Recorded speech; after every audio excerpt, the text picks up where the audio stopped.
먼저 그 현 정부 출범 1년 예. 총평부터 한번 들어볼까요? 한마디로 독선과 오만의 1년이었습니다.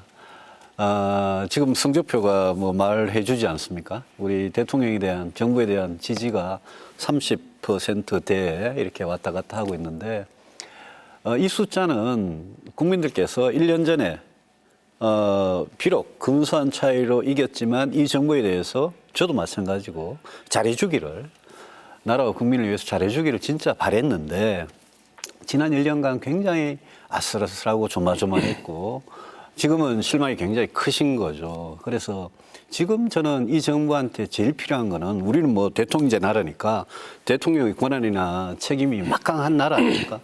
지금 제일 필요한 거는 지난 1년에 대한 정말 겸허한 반성 돌아보고 내가 왜 국민의 마음을 얻지 못할까 돌아보고 앞으로 4년이나 남아 있습니다. 임기가 80%나 남아 있기 때문에 굉장히 중요한 이 시기에 앞으로 뭐에 내가 이 정부가 집중을 할까 이거를 정말 철저하게 생각해야 될 때라고 저는 생각합니다. 네. 박영진 의원께서는 어떻게? 우리 유승민 의원님께서 저렇게 세게 얘기를 하시니까 뭐라고 말씀을 얹어야 될지 모르겠습니다만 저도 역시 실망이 상당히 크다는 말씀을 좀 드리겠습니다. 대한민국 국민들의 가장 큰 불행, 국안이 명관이다. 대통령 더 잘하겠지 하고 뽑아놓고 이전 대통령보다 좀 낫길 기대했는데 보니까 이전 대통령이 더 낫더라라고 하는 이 국민의 반복적인 불행은 사실은 뭐 정치 제도의 여러 문제점들이 있기 때문인데요. 이건 좀 나중 문제로 치더라도 그래도 여러 가지 기대를 하고 뽑아놨는데 윤석열 대통령의 지난 1년은 왜 이렇게 낙제점일까?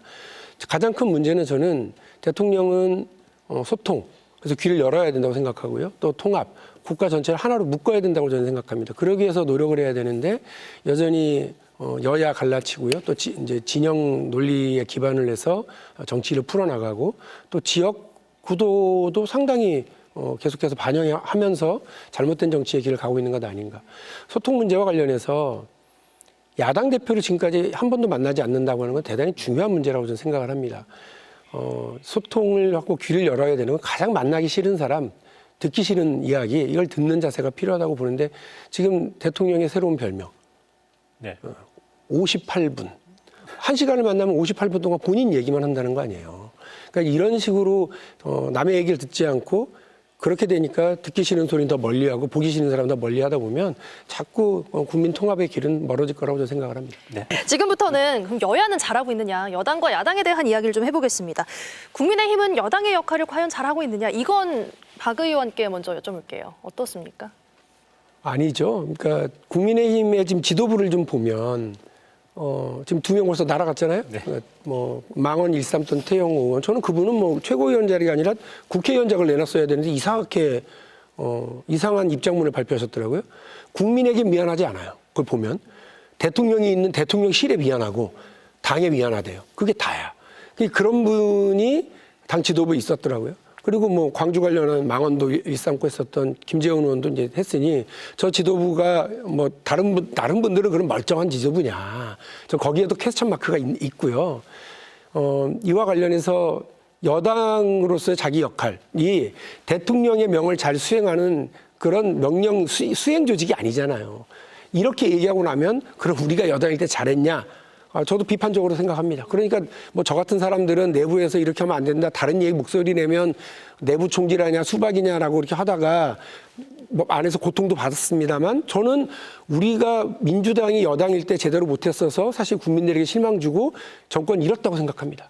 지금 국민의힘 김기현 당대표가 이끌고 있는 국민의힘 저희보다 더 못하고 있다고 생각합니다. 저희 때는요, 그래도 박용진도 있고, 금태섭도 있고, 조홍천도 있었어요. 김영도 그래서 막 할 말하고 이렇게 싸웠는데, 내부에서 지금 국민의힘에 그런 사람이 누가 있습니까? 있는 대로 다 쫓아내잖아요. 캐시는데 총괄 부적이라는 생각이 드는 거죠. 저는 뭐 양당 이야기 나오면 1번당, 2번당 이 이야기 나오면 저는 민주당을 일방적으로 비판할 생각 하나도 없습니다. 그런데 둘 다 똑같아요. 둘 다 누가 더 신라, 누가 더 혐오스럽냐 이 경쟁을 지금 하고 있는 거 아닙니까? 민주당도 이재명 대표, 저는 이재명 대표 대통령께서 만나야 된다고 생각합니다만은 이재명 대표 같은 리스크가, 사법 리스크가 있는 사람이 대표로 버티는 거 말이 안 되죠. 저는 그분 대표 그만두셔야 한다고 생각하고 돈봉투 사건에 코인 사건에 민주당이 진보, 뭐 소위 진보라고 이야기를 할 수 없을 정도로 도덕성에 심각한 타격을 입고 있지 않습니까? 근데 이게 남한테 손가락질할 그런 게임이 아니라 제가 국민의힘 소속으로서 보수 정당에 24년째 몸담고 있으면서 우리 윤석열 대통령님은 굴러 들어온 돌이에요. 저는 밖에 있던 돌인데 근데 지금 국민의힘은 보면 10년 전, 20년 전에 비해서 더 거꾸로 가고 있는 것 같아요. 우리 전당대회 때 뽑아놓은 지금 우리 당대표하고 최고위원들 면면을 보시면 최고위원들 사고 치는 거 너무나 당연한 겁니다. 그 안에 구조적이고 근본적인 원인이 있었거든요. 그런 사람인 줄 알고 뽑아놨고 대통령 한마디 하면 그냥 딱 차렷해가지고 무조건 지시사항 그냥 100% 완수하는 무슨 기계 같은 로봇 같은 정당을 만들어놨잖아요. 집권 여당이라는 거는 대통령하고 집권에 대한 책임을 공유하는 겁니다. 그분도 우리 당 공천받아서 대통령이 되신 분이에요.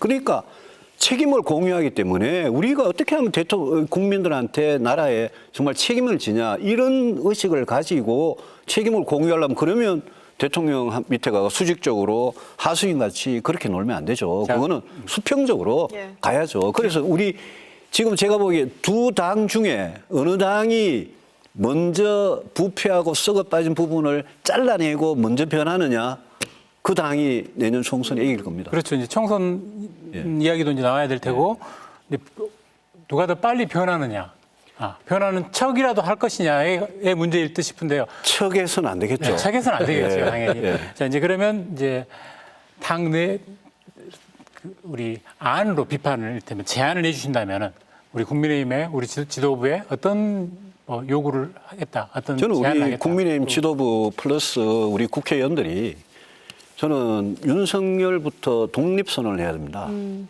우리는 집권 여당이다. 집권 여당도 국민들한테 무한 책임을 가지고 있다. 그러니까 우리가 대통령의 하수인으로 살지 않겠다.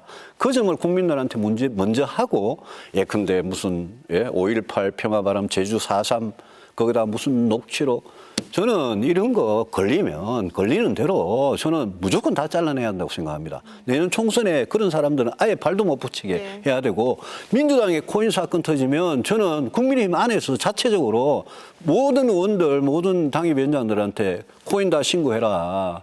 법도 바꿔야 되지만 우리는 우리의 자정 노력, 우리의 쇄신 노력이 중요한 거지. 저는 회의만 열면 쭉 앉아가지고 마이크 돌아가면서 그냥 민주당 욕만 하고 그래봐야 국민들께서 굉장히 현명하게 아시거든요.